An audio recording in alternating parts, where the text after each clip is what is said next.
तेरी याद गैया तो रू में अपने शाम को आजा कन्हैया ब्रज धाम को। मेरे लाला मेरे सब कष्ट मिटैयो जल्दी ते वापस आइयो मैया तो रोवे तेरी याद में। मैया तू रोवे मत, मैं परसों आ जाऊंगा।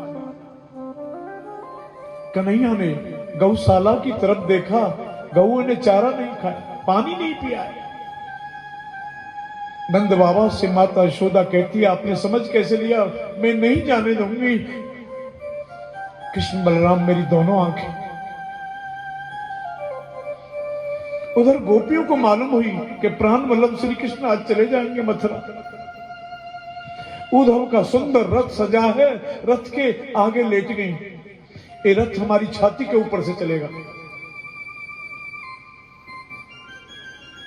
माता यशोदा कहती है 11 साल 56 दिन का हो गया बेटा, मुझे मालूम नहीं है, आज मेरे को मालूम हुआ है तू मेरा पुत्र नहीं है, तू देवकी नंदन है। कन्हैया आंसू पोंछते पोंछते कहते माता देवताओं के समान लंबी उम्र लेकर भी मैं आपके ऋण से ऋण नहीं हो सकता। आज आप जैसा प्यार त्रिलोकी में कोई देने वाला नहीं है। एक मटकी फोड़ने के नाते उखोल से बांधा था। उद्धव महाराज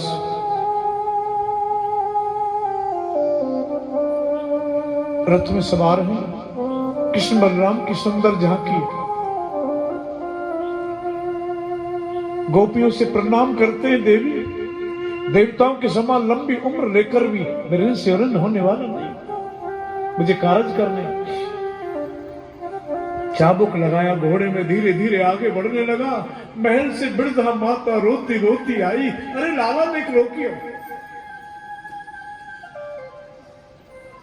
कृष्ण बलराम दोनों रथ से नीचे उतरे, माता के गले लगे, बहुत रोई ऐसा लिखा।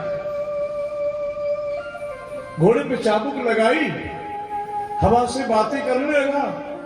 वृद्धा माता, वृक्ष की गोपियां, गाय बछड़े पशु पक्षी, जब तक रथ की ध्वजा दिखाई देती रही, उस ध्वजा को उद्धव महाराज के रथ की ध्वजा को देखते हुए पूरा ब्रज मंडल होता रहा। गोपियां कहती हैं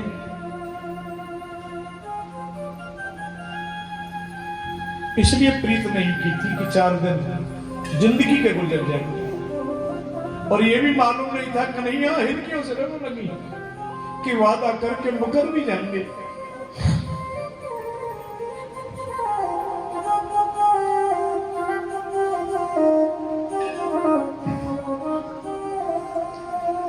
प्रीत मोहन से की, प्रीत मोहन से की, इस भरोसे पकी। प्रीत मोहन से की, इस भरोसे पकी। 4 दिन जिंदगी के गुजर जाएंगे, 4 दिन जिंदगी के गुजर जाएंगे। क्या खबर ठीक ये वक्त भी आएगा, क्या खबर ठीक ये वक्त भी आएगा।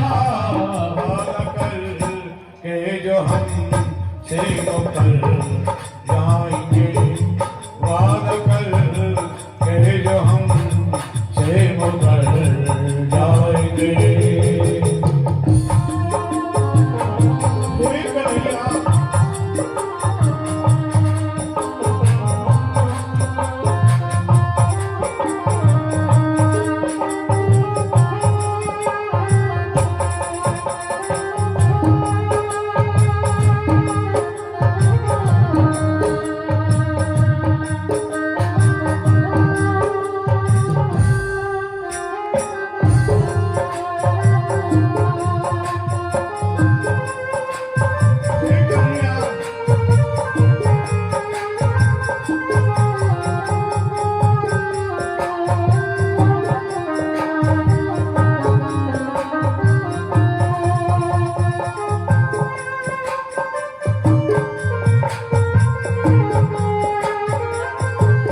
जाएंगे।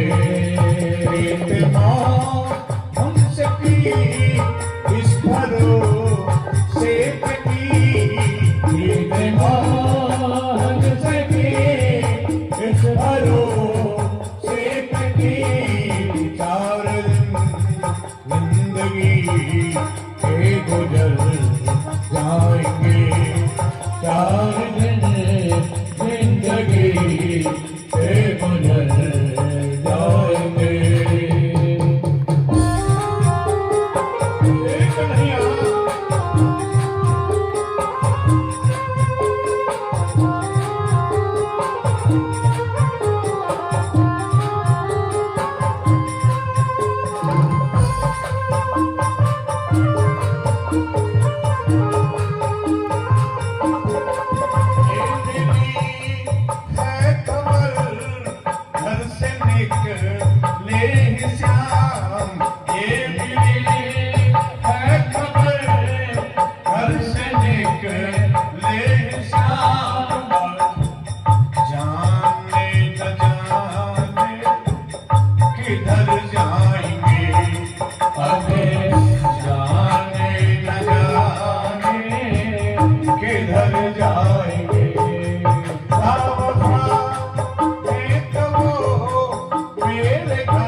दिखाई देती रही। जब तक ध्वजा दिखाई देती रही पूरा ब्रजमंडल रोता रहा। अब मथुरा से वृंदावन है भी कितनी दूर। आज कृष्ण जन्मोत्सव है। फागुन का महीना है, सबके मन की रख देगा दयाल बाबा। दयाल बाबा बड़ा दयालु है, दिल की बात जानता है। खूब सरपट्टा भरवाएंगे दयाल बाबा। एक बार जोर से बोलना पड़ेगा। लेकिन कथा बहुत सुंदर है, सब काम और जोर से बोलना पड़ेगा। ये अभी जो जगह जिसको नहीं मिलती है बालकनी, देख रही, दीवार से कमर लगा के खम्बे के पीछे नहीं बैठना। हाँ, फिर तो फुल मौका मिलेगा। इसे एक बार जोर से बोलना पड़ेगा। अब मथुरा में आ गए, शांति का दान दे।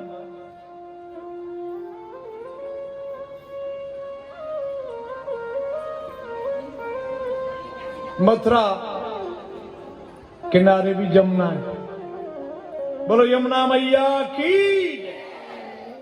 कृष्ण बलराम की सुंदर झांकी है, रथ में ही सवार है। कहते हैं नई जगह नीचे मत उतरना।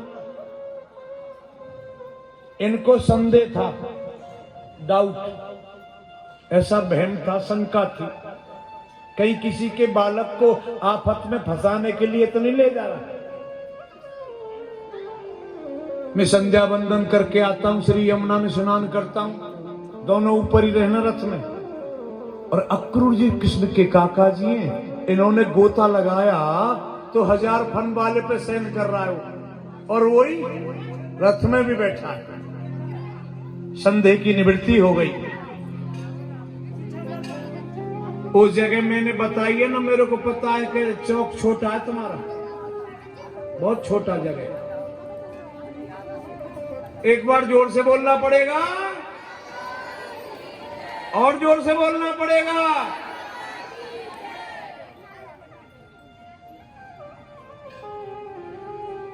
जय जय श्री राधे। आइए प्रसंग पर। अब मथुरा में पहुंच गए। मथुरा में पहुंचने के बाद कृष्ण के मित्र, कृष्ण के मित्र कहते लाला पुराने से कपड़े मामा के यहां आए। अब भगवान क्यों ने मन छोटा करें कि मामा जी आरती की थाली लेके खड़े। कृष्ण कहते करता हूं बंदोबस्त, इंतजाम करता हूं। अब सबसे पहले कन्हैया मथुरा में जब प्रवेश किए तो धोबी के घाट में गए। एक अंश का धोबी है, और राजाओं के वस्त्र चमकीले चमकीले होते। एक सखा उंगली पकड़ के चल रहा था, छूट कर दी कन्हैया ने, सुनो जो भी दिल में आवे पहन ले।